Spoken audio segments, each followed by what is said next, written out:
I knew something was off when the waiter asked if the rest of my party was running late. I smiled reflexively politely and said, "They're on their way." They weren't.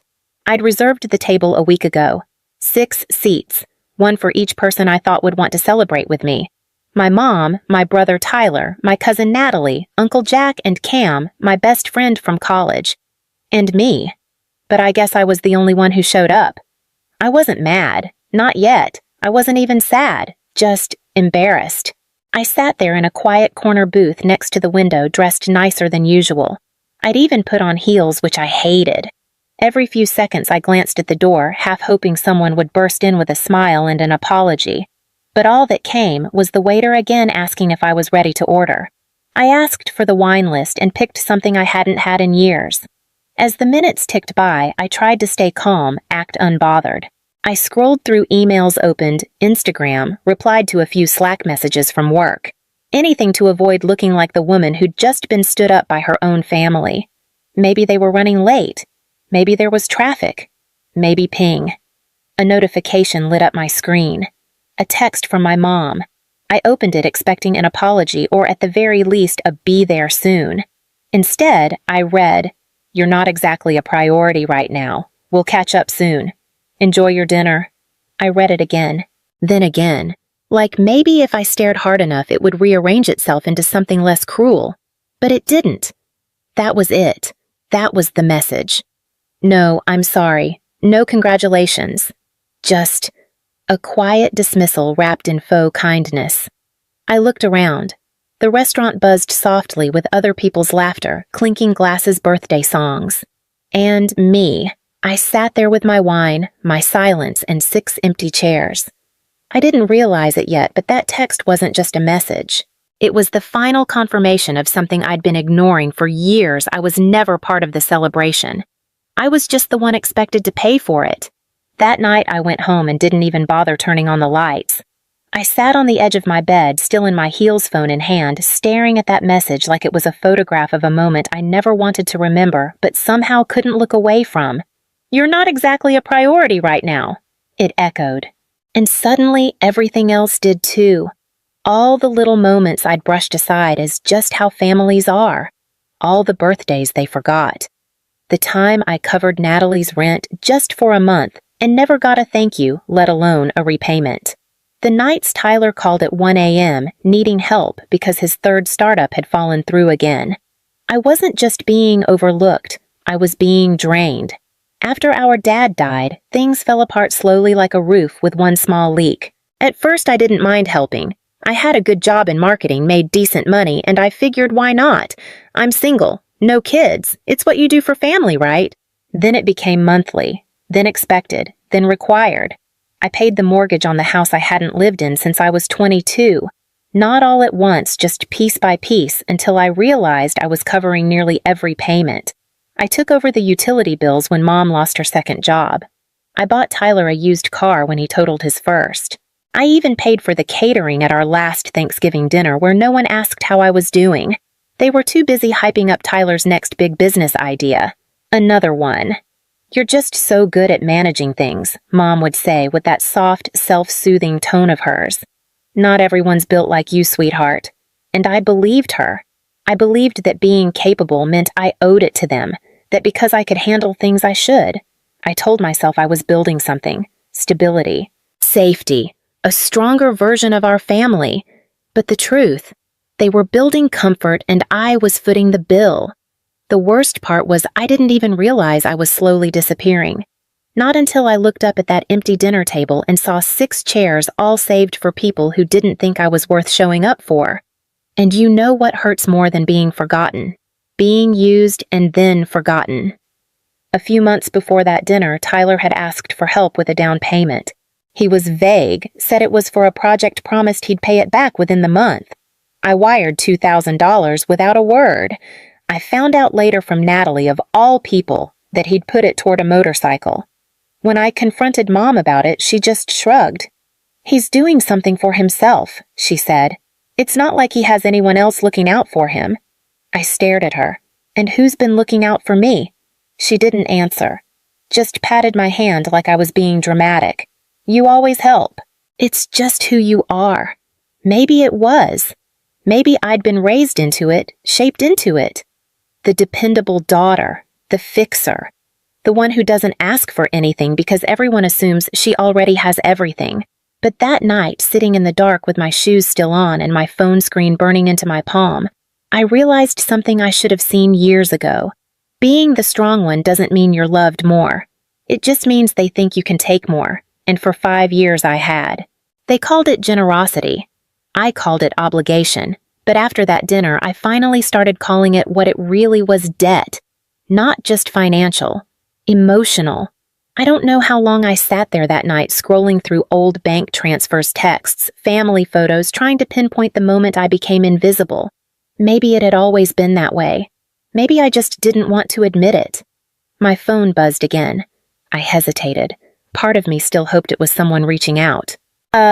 Sorry we messed up, or, are you okay? It wasn't. It was a photo, sent by Natalie. The image took a second to load, but once it did, I felt something in my chest go still. It was the whole family: my mom, Tyler, Natalie, and Uncle Jack standing outside a waterfront restaurant, all smiles and wine glasses. Tyler stood front and center, holding a shiny black motorcycle key in one hand and throwing up a peace sign with the other. His jacket looked new, so did his watch. The caption read, "Celebrating the Dreamer." He finally got his moment. I stared at it like it was a riddle I couldn't solve. No one had mentioned plans. No one had said anything about going out that night. And definitely no one had said anything about Tyler getting a new motorcycle, one partially funded with my down payment just weeks before. Then I saw the timestamp. The message from my mom, the one that read, "You're not exactly a priority right now," had been sent an hour before that photo was taken. They hadn't forgotten me. They'd made a choice. Not only did they not show up to celebrate my promotion, they threw their own party for my brother using money I'd given them and didn't even bother to lie about it. That kind of clarity, it doesn't come with fire. It comes with stillness. A silence so sharp it cuts through every excuse you've ever made for the people who were supposed to care about you. Tyler didn't earn that moment. He absorbed it. And I paid for it. Literally. They called him the dreamer. The one with potential. I was just the safety net. The one who caught everyone else.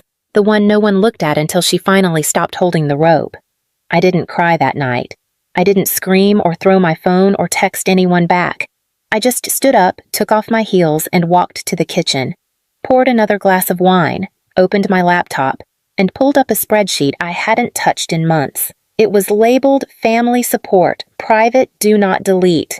Each tab had a name, each line a date, rent payments, utility transfers, emergency car repairs, groceries, holiday gifts, co-signed loans, all color-coded by recipient.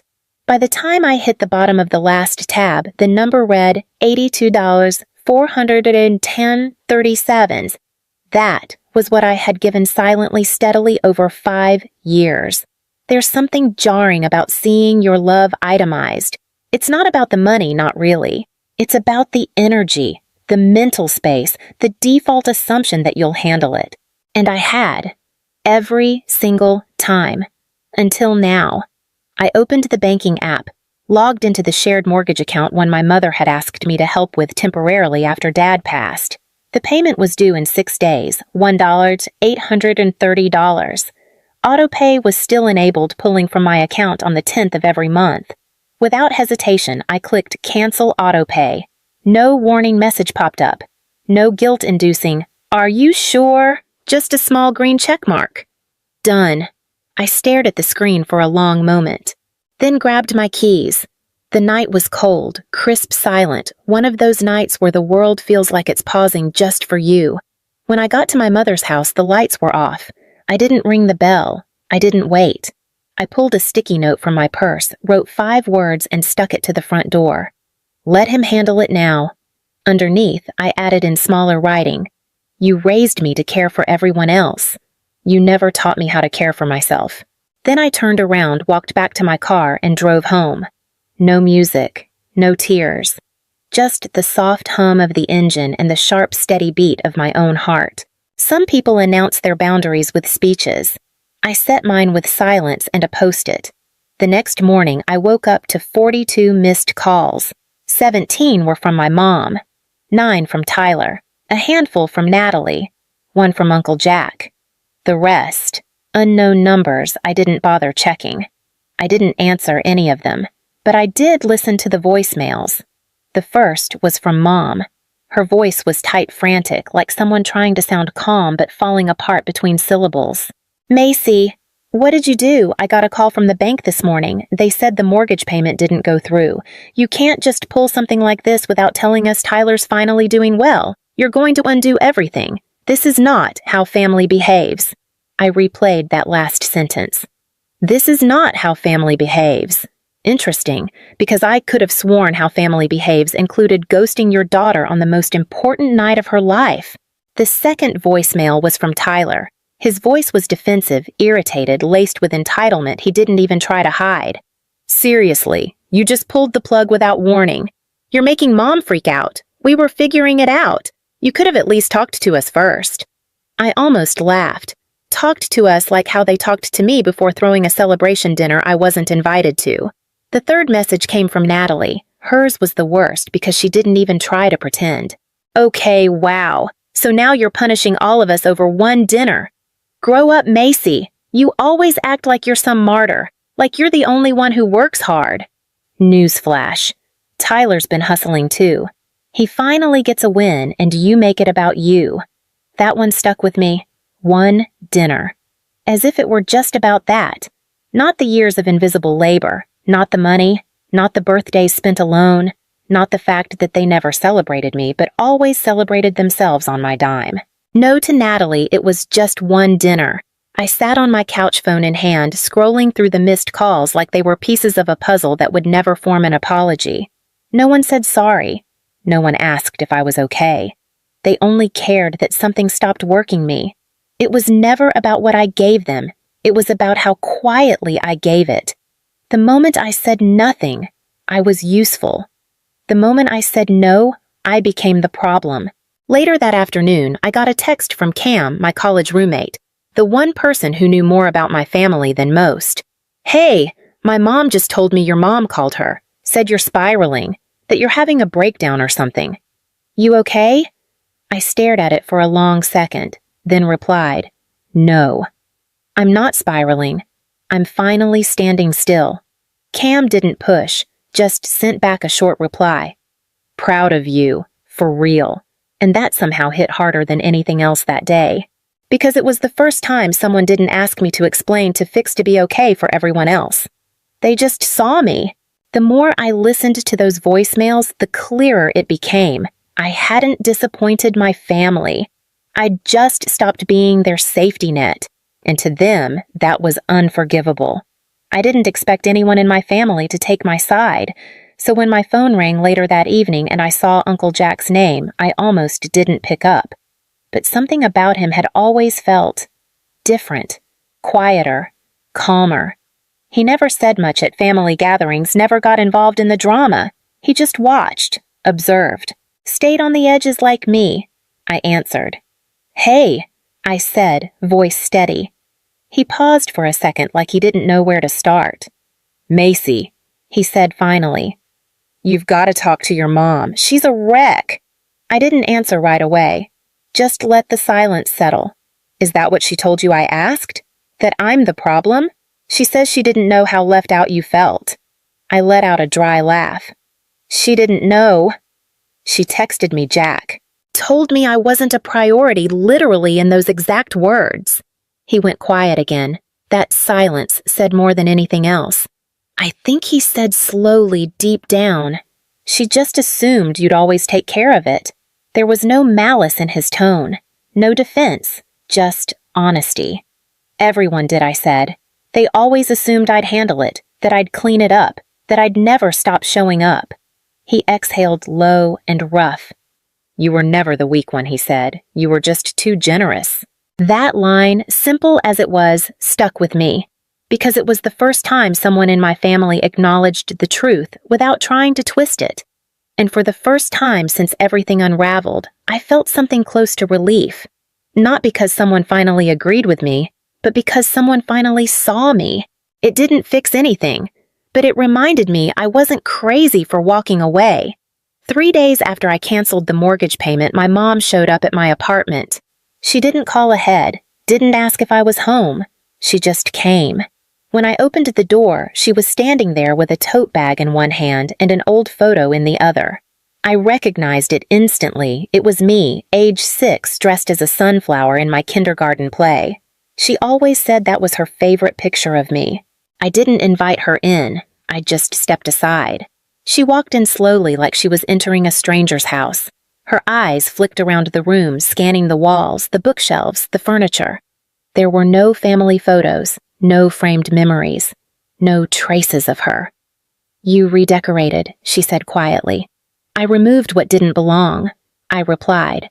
She flinched just slightly, then sat down on the edge of the couch, clutched the photo tighter. "We're going to lose the house," she said. I nodded. "I figured." Her voice cracked. "You can stop this. One call to the bank and—" "No," I said flat.